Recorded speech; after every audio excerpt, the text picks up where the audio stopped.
Your feelings are not you. There's a story behind that.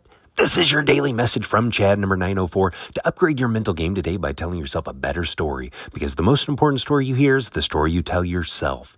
And if you have not followed or subscribed yet, please do. This message is dedicated to Amy Grant, Michael W. Smith, and CeCe Winans, who performed a magical Christmas concert last night. Here's the upgrade. You think feelings are part of you, but they are a gift in your life, but not your life, to help you experience the fullness of life. Here's the story. After yesterday's message, someone asked, "Aren't my feelings my soul?" I say, no. This is tricky because feelings, desires, memories, and sensations are so meshed with who we are, it's difficult to see them as separate from our being.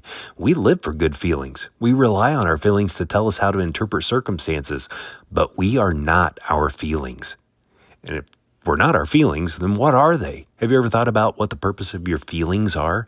Different analogies and illustrations have been used to describe feelings. A common one is that feelings are like the weather. Emotions come and go like clouds, storms, sunshine.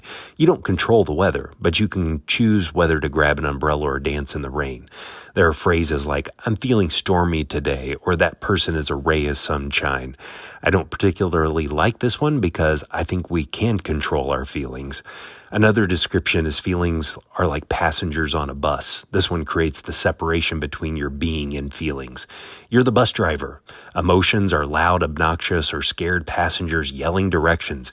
You don't have to let them grab the steering wheel.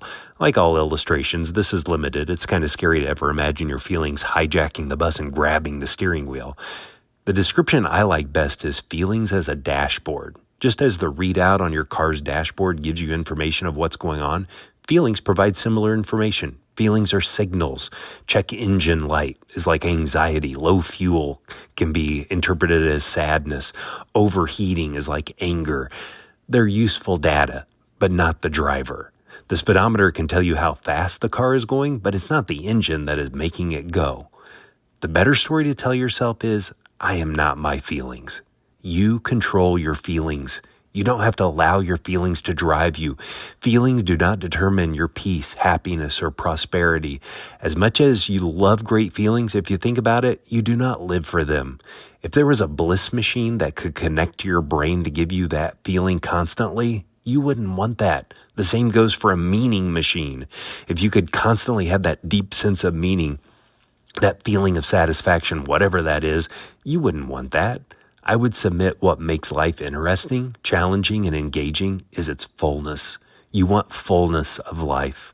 And that means all the highs and lows, pain and pleasure, sadness and happiness that life has.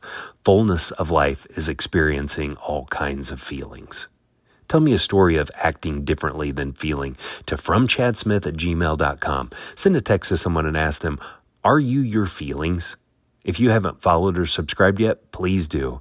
You can download my book, The Most Powerful Story in the World, by going to fromchad.gumroad.com. The transcript of this message and hundreds of others are always available at www.fromchad.com.